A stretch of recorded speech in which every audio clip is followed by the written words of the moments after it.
I'm just doing the introductory remarks here. And so it's, let's see, let me just,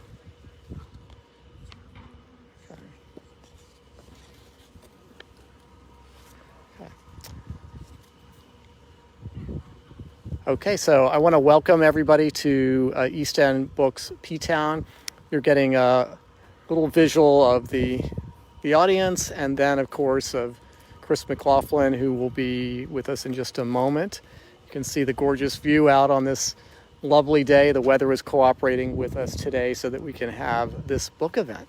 So, while you're just looking at the audience for a moment, and I'm balancing two phones and a sheet of paper, so just bear with me. But I wanted to very quickly just say thank you to the bookstore book event sponsors, without whom we couldn't do these events.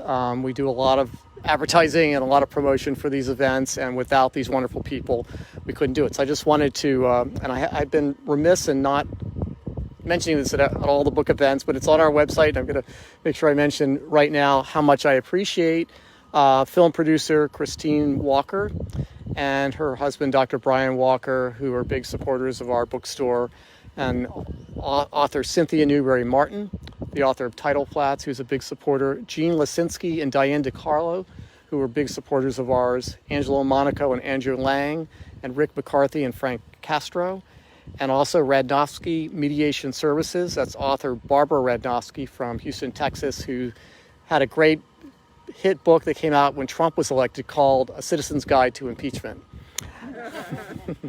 Also Lee McIntyre, who's got a new book out called How to Talk to a Science Denier, and Karen Dukas, who's got a wonderful book called The Last Book Party, and Meredith Johnson, who's the Last Sailor is in our store, another really good book. So those are our sponsors. Upcoming events are on our website. I will say the next event, October 1st, featuring M. Greiner. She's going to be in from Toronto, Canada, and she's the former lead singer for David Bowie, and she's got a great new book out. Actually, it'll not quite be out, but we'll have it because we're doing the book event. So if you're able to come for that, it's going to be very relaxed like all these events, but there will also be not only talking and questions, but singing. You don't have to sing. I know I won't be singing, but she'll be singing, and anyone else that wants to sing can do that as well. So I have to say that I've known Chris for a number of years now, and it's been very exciting to hear of her progress as the book was being written. And then I know it's clearly not as exciting for me or any of us, as exciting, I should say, as it is for Chris to see the book in print. But I was really very, very happy for her and thrilled to have a book event out here with Chris so she could talk about the book and talk about the important work that was done and continues to be done, and talk about her nonprofit that she's involved with and how people can get involved. So without further ado, Chris. Thanks, Jeff.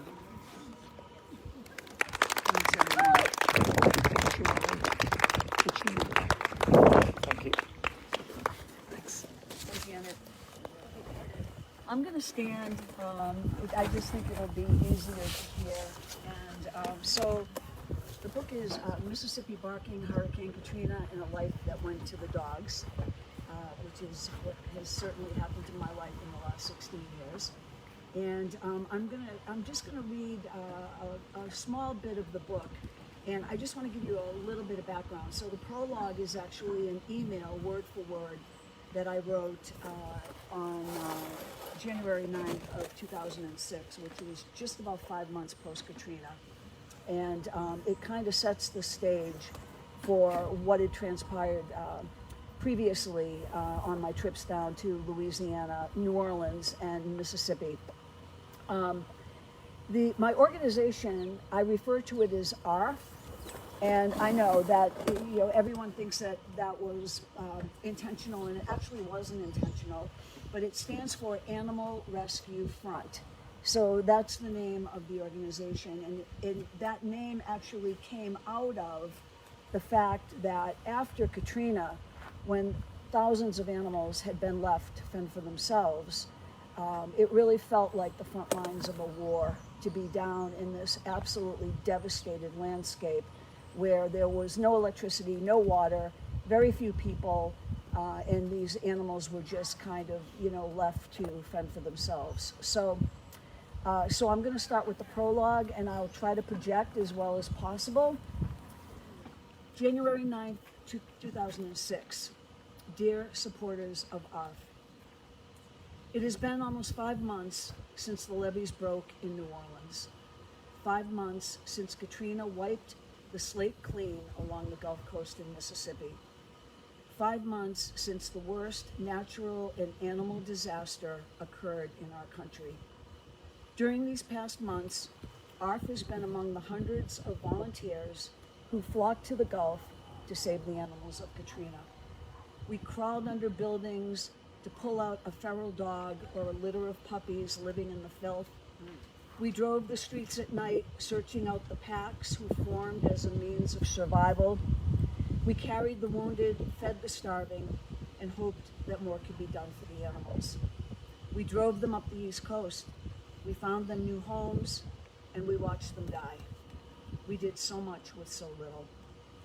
It has been over a week now since I returned home. Having some distance from the destruction has paved the way for some reflection. It's amazing what sleep will do for a tired soul. I have hope that somehow, some way, we will all learn from the lessons Katrina taught us. We will learn that if we don't care, we can't expect others to. If we don't watch over our four-legged friends, no one will. If we don't strengthen the levees will break. Natural disasters will continue to happen. We can all count on that. What we don't need to accept is the indifference we witnessed in the aftermath. Because the truth is, Katrina happened to all of us. It happened in every corner of our country. It happened whether we chose to look or not. I thank you for looking. I thank you for caring about the animals. They are still out there. When I first went to Mississippi and New Orleans, my life looked much different than it does today. In some ways, I am much stronger for the experience, and in some, I am much more disillusioned. What I've learned is that the building of levees begins at home. Caring about each other begins with us. It took a country of people to care about the Katrina kids. Please keep caring. In the coming weeks, ARF will be facilitating transports out of the Gulf Coast. We need good homes for the kids. We want you to never forget Waveland or Manuel Williams, who lost his beloved child, Missy, at the Superdome. Please hold on tight to them, so when the levees break again, they will not get swept away. Chapter 1, A Distant Storm. October 2005. The I-10 out of Mobile, Alabama is a straight shot into a setting sun. North of the interstate, there are downed trees. To the south, there are downed cities. Biloxi, Gulfport, Long Beach, Bay St. Louis, Waveland. The miles tick by, dusk comes, and the sky turns from gold to rose to lilac. As Mobile slips from my rearview mirror, the world around me turns black. The only light is oncoming traffic, tractor trailers and emergency vehicles making their way east. I'm on a 3-lane and the lone vehicle heading west. It has been 2 months since the Gulf Coast was decimated by the worst natural disaster ever to hit the United States. I am driving a borrowed SUV loaded with bottled water, canned Starbucks coffee, and Milk-Bone Dock biscuits. My destination is an animal shelter, hurricane damaged and floodwater condemned, yet full to capacity, in Waveland, Mississippi, ground zero for a hurricane named Katrina.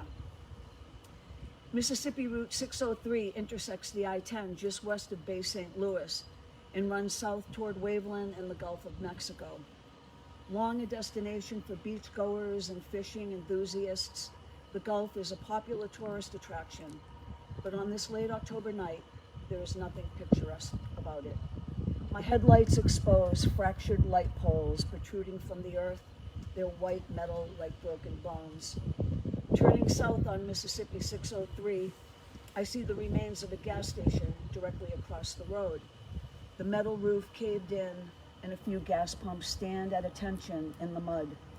Amidst the rubble, they looked like weary, tattered soldiers, barely erect, arms by their side. A quarter mile down the road, I see the empty shell of a motel haunted in the gloom, its windows blown out and its doors missing. Further down, another gas station lies in a deathbed of twisted metal and broken brick. Tattered flags of torn cloth flapped in the wind, some caught in the branches of uprooted trees that had been flung in all directions. On my left, a dishwashing machine, half buried in the mud, evidence that someone's kitchen was gone. Beds and bicycles, splintered furniture, and chunks of roof, insulation, and drywall littered the road on both sides. Abandoned cars and trucks embedded in the median strip, buried to the tops of their wheel wells. Holy shit. I had never felt so alone. There wasn't a sign of life in any direction. 2 months had passed since Katrina, but in South Mississippi, there were no National Guard, police, or fire trucks. There was no sign of life. It was just after 10 p.m. and the 2-lane to the shelter was deserted. The landscape was drenched in the pitch black. It felt like I was in a dystopian movie, the last person alive, the hum of my engine, the last sound on earth. It was exciting in an eerie sort of way. I reached for my cell phone to call Eric Phelps, an employee with an international animal welfare organization in defense of animals. He and his then-wife Christy had been working at the Waveland Animal Shelter on a team dispatched from the Pacific Northwestern United States. Before I left Massachusetts, we had spoken, and he had warned me that I'd have to call him when I got to Waveland. The lack of street signs made it impossible to get my bearings or navigate roads, and the animal shelter was hard to find. He was expecting my call. Hey, you made it. Yeah, I'm here. It only took me a day and a half. I can't believe how bad it looks around here. I leaned forward, squinting, trying to find something to tell me where I was. Yeah, you should see New Orleans. It's a mess. We got delayed picking up some kittens and won't be back until really late. I'm sorry we're not there to meet you. He sounded tired. It's okay. I'm sure there'll be plenty for me to do. How do I get to the shelter? He stayed on the phone with me. After crossing over what appeared to be I-90, Eric told me to take my first right. The only indications that I was at my first right were the many handwritten signs advertising brush and metal hauling and something called home removal. He talked me through the twists and turns of a hurricane-shattered neighborhood. It was slow going. The roads were pocked with craters, their depths impossible to judge in the dark. But eventually I arrived at a large 2-story metal structure that Eric assured me was the Waveland Fire Station. It was the first 2-story building I had seen since exiting the interstate. Its hulking metal structure held up to the storm, but the few windows were covered in a blue tarp, and its large bay doors were closed tight. Eric told me the shelter was behind the station, so I pulled around back. I approached a small building, an oversized shed. A dim source of light silhouetted a swath of a dusty, dry parking area.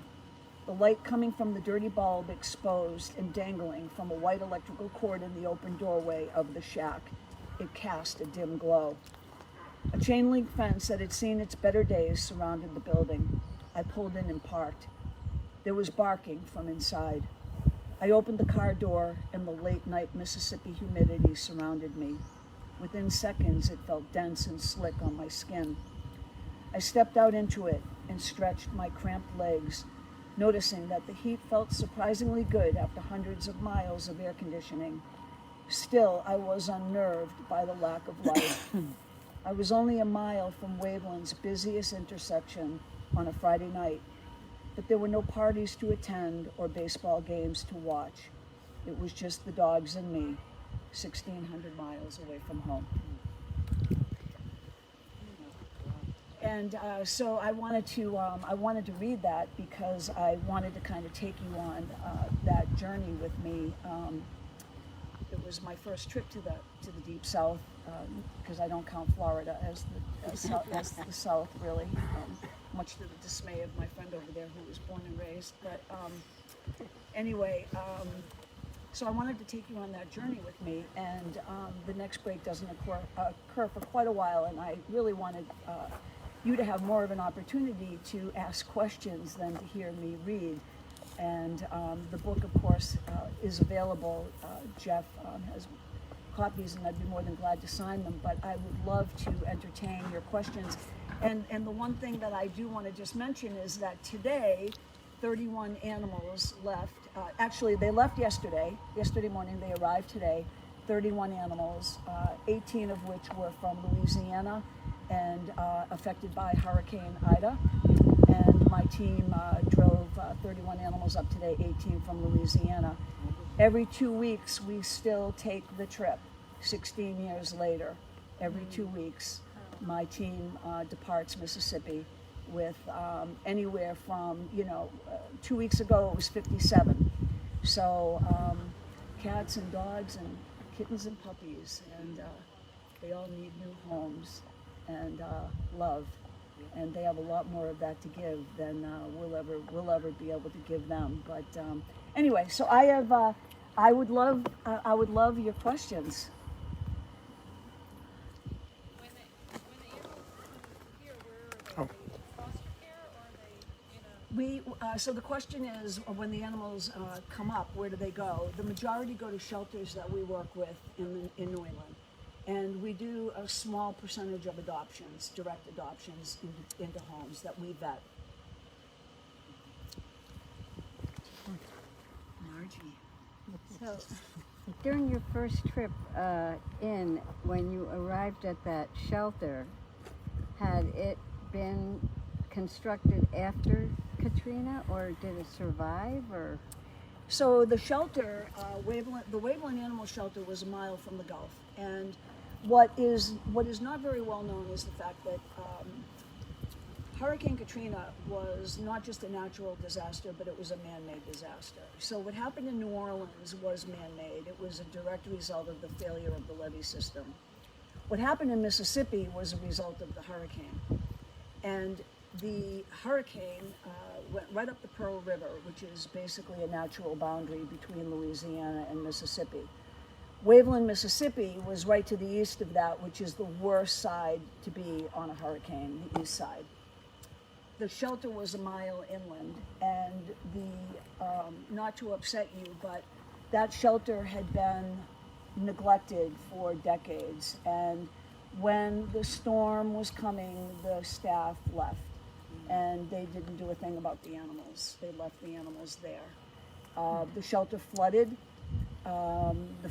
Actually, all of Waveland, Mississippi flooded all the way basically to the railroad tracks, which was about 2 to 3 miles inland, and 87% of their infrastructure was gone. So that's homes, police stations, fire departments, town hall, everything. 87, post office, 87% was gone.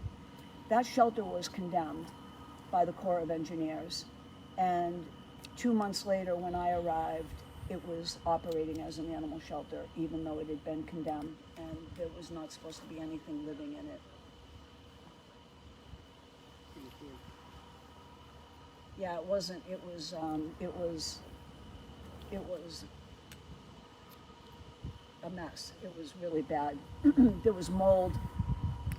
If you've ever been in a flood, you notice the high water mark, and it's just this mottled black, gray, purple line, and that's where the water you basically tops out, and it stays there, and it creates this high water mark. And the shelter, the entire shelter, had this high, this.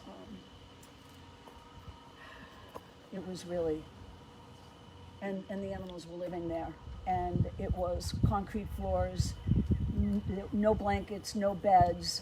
The only running water that we had was cold water. The the sanitation was, they had these, in the back of every cage, they had metal fencing on the front of the cages. First of all, that was rusty and, you know, sharp pointed. You know how metal fences are, they can get very sharp. And on the back of every cage, there was this gully, and that's where the feces and the urine would be washed into this gully. But it had stopped, you know, leaving the building, and was just there. So the priority pretty quickly became, we have to get the animals out of here as soon as possible. And the amazing thing was that most everyone was gone on the Mississippi Gulf Coast. Well, in New Orleans too, but they were gone. They had left. There was nothing to come back to, and yet the shelter was continually full. Strays, animals getting hit by cars, or, you know, the utility vehicles, or the few people that were there were bringing in, you know, laundry baskets filled with puppies and kittens. And for the first year, we were afraid to leave the shelter because we knew that if we did, they would put the animals down, because they didn't care about the animals at all. Yes. What did you do before You know, not really. I mean, I grew up with cats, and I had dogs in my 30s, and I had dogs when Katrina hit. But I was in high tech. I was in information technology for many years. I had a consulting business, and that is basically what I did. As a matter of fact, I had been out of work for quite some time because of 9/11. 9/11 really impacted my ability to find gainful employment, and I got a job on Cape Cod in IT, and I lasted 5 weeks because I just, you know, I was like, I have to go back to Mississippi. I can't. And you're going to hear about that. You read about that in the book too. There's actually kind of a funny, not so funny story when I just went, you know what? I don't care that your printer doesn't work. The dogs are dying in Mississippi, you know, like, use that printer. Like, that's the point I had gotten to. And so I said, yeah, my days are over in this. I've got to just get back on a plane. There was someone over here? No. I've just read the book over the last few weeks. I have to say, Chris is an excellent writer. I was astounded by her writing. Is so good. And it certainly is a story about Katrina and New Orleans, but it really documents this shelter and the way the animals were abused, and the way Chris is a hero. We're looking at his hero right now. She went in and pretty much single-handedly saved all of those animals and created this organization. It's really inspiring. I know Chris is humble and she won't say it, so I'm going to say it. It's such a humbling read, and it's enthralling. And what people do to animals, it really is a story of good and evil. It's a story of the split that runs throughout our planet, and I highly recommend it. I had to read it slowly because it's deep. Thank you. Lest that scare any of you off. No, not only because, you know, I don't read books about dogs. I don't. Like, people say to me, oh, I read this great book about a dog, and I'm like, I don't read books about dogs. Why don't you read books about dogs? I said, because my life is all about the dogs. I don't want to read even sad, happy stories about animals, because I live it every single day. With this book, I tried really hard to protect the reader from the more disturbing things. And there's a lot of imagery in the book. Carol Guzzi, who is a good friend of mine and has won 4 Pulitzer Prizes as a photojournalist, she's amazing. Her photography is in the book. And even her photography, I was really careful about the pictures that I picked, because I know for me, that when I see something that's really upsetting, I want to turn away, and I did not want my readers to turn away. I wanted you to know the story, but I also wanted you to see the glory. I didn't really plan that rhyme, but it worked that way. So if you're the type of reader that or human that's sensitive to that stuff, I think they'll be okay, right? It's about change. You can do it. She Yeah. did it. We can do it. Yeah, it certainly is about change, and I didn't do it alone. I mean, I didn't do it. There were this story. One of the reasons why I really wanted to tell. There's a number of reasons why I wanted to tell this story. One is because I think Mississippi keeps getting kicked to the curb. I think as a country, we just Mississippi just doesn't get its due. It's an incredible state, and I've got so many people there that I just love and adore, including a godchild. And there are really incredible people there. My publisher is the University of Mississippi Press. I couldn't have asked for a better publisher. There are incredible people there, but people came from all over North America to do what I did. They came from Canada. You're gonna meet some of my friends from they weren't my friends prior to this, from Canada. There were people from Mexico, vet techs from Mexico. There were people from the Pacific Northwest, from Florida, from everywhere. People just walked away from their lives because the animals were in trouble. And so much of the focus after the hurricane was, first of all, there wasn't even a lot of really great focus on the people, right? Right? I mean, seriously. New Orleans drowned, and what did our government really do? You know, but the animals were even kicked further to the curb. And a lot of the people that left the animals behind were forced to. They were forced by the authorities to leave their animals behind, which is another thing. You know, a lot of people go, I could never leave my dog or cat. How could they do that? Well, there were many people that died because they refused to leave their animals behind. So, did you, in the book, do you talk about like your personal challenges down, like it's in Mississippi, for crying out loud? You know, Mississippi has its own challenges, but do you talk about? yes, yeah. So that was the hardest part of the book, was writing about myself. I went to a writing workshop with the author Pam Houston, and who actually has a blurb on the back of the cover. And my readers at the workshop kept saying, you have to write about yourself. We have to know who you are. Like, you can't just be this one-dimensional human being that went down. So there was that, but how the title came to be Mississippi Barking, which is obviously a play on Mississippi Burning, and I was a Yankee. Right there, I have like 2 3/4 strikes against me. Even today, with all the cred I have in Mississippi, when I meet new people, like I go into it knowing that they're going to judge me as soon as they hear the way I talk, or they find out I'm from Massachusetts. It's just the way it is, and I wasn't welcomed. None of us were, but I hung on for 2 years, and it was a tough battle.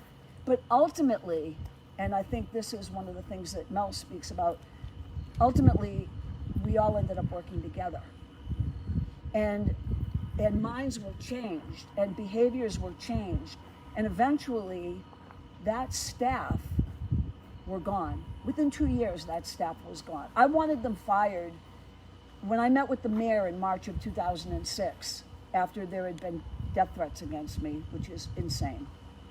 You're down there trying to help animals, and there are people that are threatening you, including on the police department. I know, it was cuckoo. But I met with the mayor, and he said, what do you want? And I said, I want the staff fired. I want them all fired. And he wouldn't go that far, but within 2 years, they were gone. And honestly, we still work with that shelter today, and we still have challenges.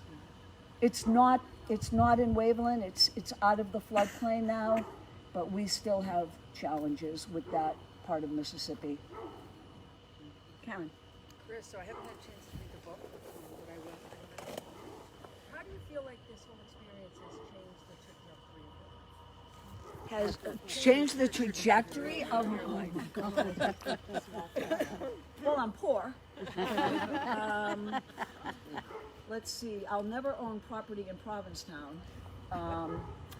No, all kidding aside, I tried working in high tech, and I was somewhat successful with it. But in 2015, I realized that if I didn't, I was basically juggling 2 full-time positions. I was working in high tech and I was running the organization, and neither were getting the best of me. So I made the decision to walk away from the security of my career. And so how it's changed me, it's definitely impacted me financially, most certainly, but on a much more positive note, it's given my life a purpose. And I don't always take time, thank you for the question, because I don't always take time to stop and think about that.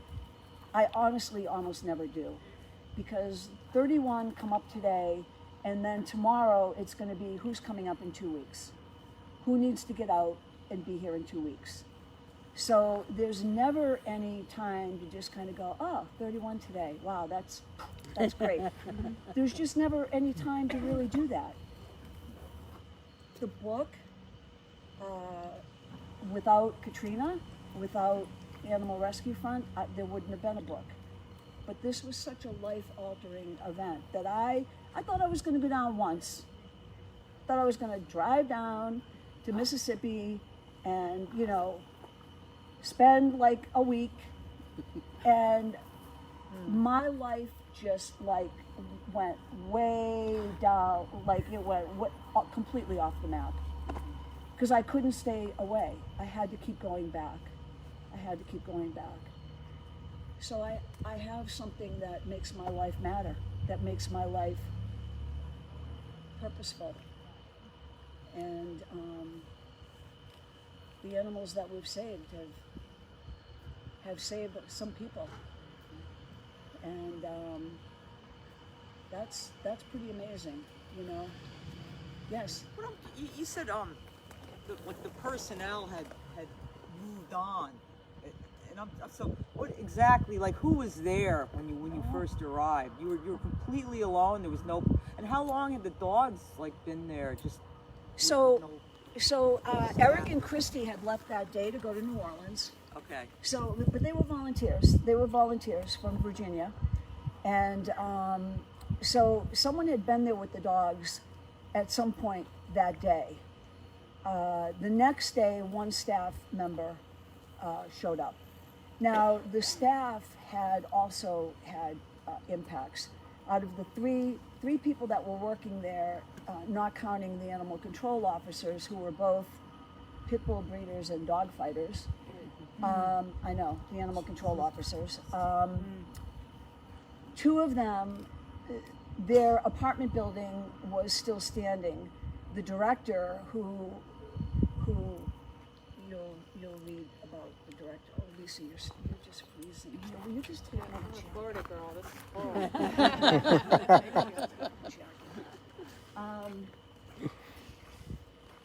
So the first day, there was one person with me. There were 17 dogs and 21 cats, and there was one person with me.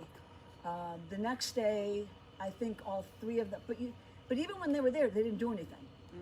They sat in the office and did jigsaw puzzles and smoked cigarettes, and they didn't do anything. I had to say, will you come help me? Like I said, I would really like to bring the dogs outside. I'd like to get them out and tether them outside. And they looked at me like I was crazy. They were like, wait, what? You know? You want to take the dogs outside? Like, what are you talking about? So it was really just kind of like thought an I was- intermittent couple of people that came in. Like, it just, in other words, people were there a little bit, but there wasn't major attention. It was just very minimal. No, sort of there just, was total neglect. okay. There was no food, no water, no bedding. They weren't cleaning. They weren't, sanitizing. They weren't cleaning the litter. I mean, there were kittens with their eyes closed shut, from urinary, not urinary, UTI. But no, it was the animals were in really bad shape. They were not in good shape. But they would have been in bad shape without Katrina. Oh yeah, they would have been. Right? Oh, absolutely. That shelter had been in trouble for decades. Okay. For decades, that shelter had. There were people in the community that had been trying to affect change at that animal shelter and got nowhere. There was, and of course, this is not. I don't. This was told to me, so this is secondhand. But someone had left $25,000 to the shelter, and a local woman, animal lover, and they used it to put a new roof on Town Hall. Like, the shelter was low on the totem pole. The people that worked there were the ones that couldn't flip hamburgers at McDonald's. Like, seriously. It was the lowest of the low municipal position. Those were the people that worked at the animal shelter. Did this experience convince you to start ARF, or was that in existence prior to this? Oh, ARF was a result of this. Yeah. Can you tell us about ARF? Yeah, so ARF, every 2 weeks, we own our own vehicles now. We have 2 vehicles that we own, a Sprinter van and a passenger bus. We have drivers that we pay and that we love and trust. They're great. And every 2 weeks they leave Mississippi. We work with 5 shelters in Mississippi, including, it's not the Waveland Animal Shelter anymore, it's the Hancock County Shelter, which Waveland is in Hancock County. And so every 2 weeks we load up the vehicle. I'm really simplifying it. It's actually very complicated, but we load up the vehicle and then we drive them up. I don't, not anymore. I did a couple of times, but I'm too old for that, to be honest. I can't do it anymore. And, they drive up and they get put into the loving arms of shelters up here, and then they drive back, and then they sleep for a little while. And then we all work together to figure out who can come up on the next trip. And the other thing that we do is, although I haven't since COVID, but I spend a lot of time in Mississippi. And at this point, the 5 shelters that we work with in Mississippi work really well together as almost like a coalition. So let's say our shelter in Madison, which is right outside of Jackson, needs puppies, and our shelter in Hancock County has 30 puppies. We facilitate getting puppies from Hancock to Webster. So we've kind of created a little bit of a safety net. We also pay for medicines, and we pay for some spay neuter to support them. And we're dealing with the poorest state in the United States, and we're small. Like, we rely on very small donations, like people that send $5, $10, $25 a month. We don't have a lot of money, but my feeling, my not theory. I'm having some word retrieval here, but my belief is that you don't hold on to it. You gotta give it away. You gotta spread it, and then it will come back. So I'm probably a really lousy executive director because I say yes way too much. You need $3,000? Okay. That's why I have a board now that has to approve everything over $500. Because my heart is like, okay, you got it, no worries. So you touched on it just now, my question, but how do you fund this work? Small donations. We have two benefactors. One is a woman I met in New Orleans after Katrina, and her sister, and they basically pay my salary, and the rest is small donations. And when we bring animals up, the receiving shelters that we work with do give us some monetary reimbursement, which basically helps us pay for the gas and the drivers and the maintenance on the vehicles. But it doesn't allow for the hiring of staff or anything like that. We really get by on a very small budget. The office is with me wherever I live, and if you know me, you know that I kind of live a little bit of everywhere. I'm a bit of a vagabond, but that's where the office is. The office is with me, and I do the marketing, I do the invoicing, I do most of it, which is way too much. Which shelters do you work with up here? The part of the MSPCA or We work- private shelters? Yeah, we work with shelters in Maine and New Hampshire right now. Massachusetts makes it very hard to do what we do. They're not very rescue friendly. So we focus on Maine and New Hampshire. Ginny? I was just at the rescue squad in Bristol the other day, and there was a slew of puppies Yeah. being fed. I was just brainstorming here. This is probably a very naive question, but isn't something this the international welfare of animals could get involved in? They have tons of money. So those big organizations, let me tell you, like the ASPCA, the Humane Society, they have billions of dollars, and they don't have the same Mindset. they don't have the same mindset that the smaller organizations have. They definitely don't have the same mindset that we have. They have, executive directors that are making $800,000, $900,000 a year. And they can pay for Sarah McLachlan to get up there and sing, in the arms of an angel. And my mom, whips out her checkbook. My mom's like, I gotta send the money. And I'm thinking, Ma, Carry it on. all right, whatever. Okay, Mom. But that, that's the thing. They've got all this money, and they don't part with it very easily. They don't part with it very easily.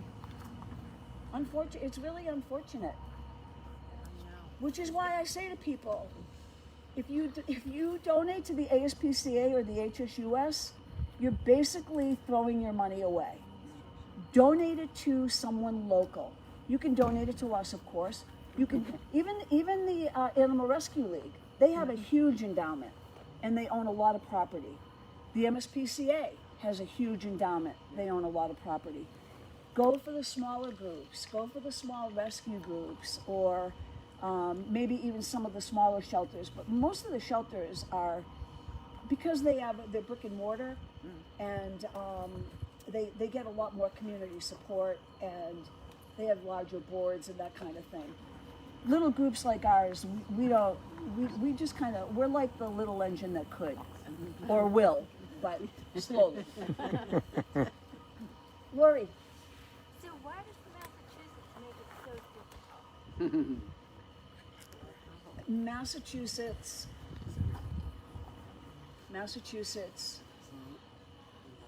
has had a long-standing relationship with a very influential group in Massachusetts that are comprised of people that breed purebred dogs.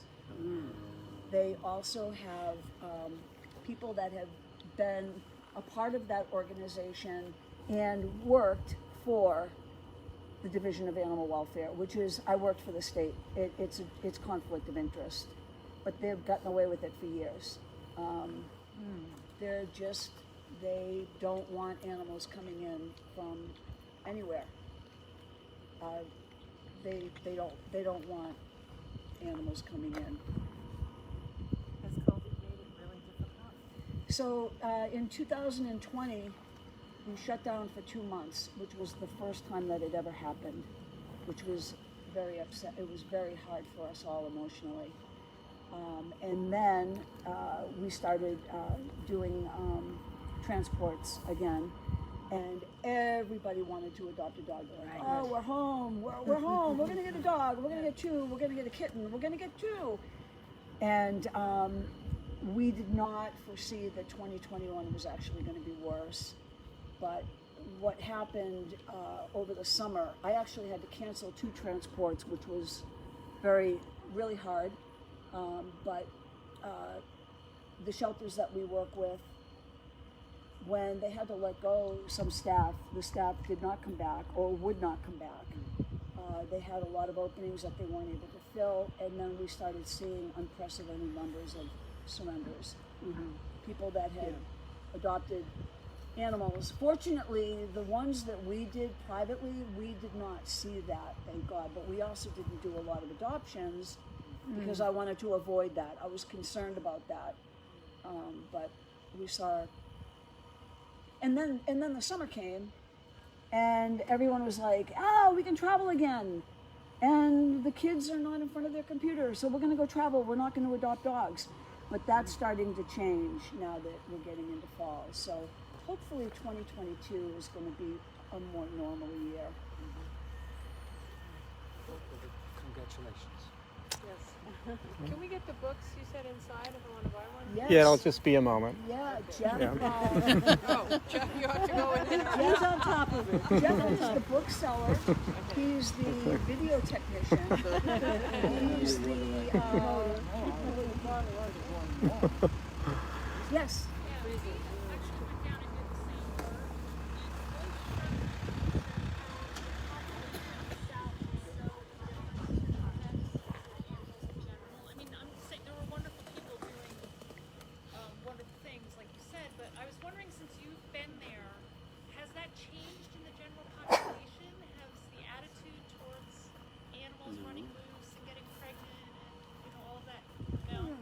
It's gotten a little bit better. It's a little bit. There's a lot more. There's a lot more awareness. There are a lot more rescue groups. So before Katrina, there was not this nationwide network of transport. Right. That all came out of Katrina. So that's happening on a large scale. So that's good. Animals are getting out of overpopulated areas and coming to overpopulated good home areas like the Northeast. That's a great thing. There's still a lot of ignorance and apathy, and unfortunately poverty still plays a role in And there were really, the other thing that I noticed when we were there, and I just like to say, I was here for Hurricane Bob, whatever year that was. We weren't allowed to shelter without a dog either. So people could go, like you said, the shelters during Katrina with their animals and things like, or evacuate so that changed. I know it did. That changed as a result of I'm so Katrina. glad it has, because I felt that, in an apartment behind Days Propane, under a bed, holding our dog during Hurricane Bob. Yeah. So I can feel for the population that had to, make that decision. So there's now a federal law.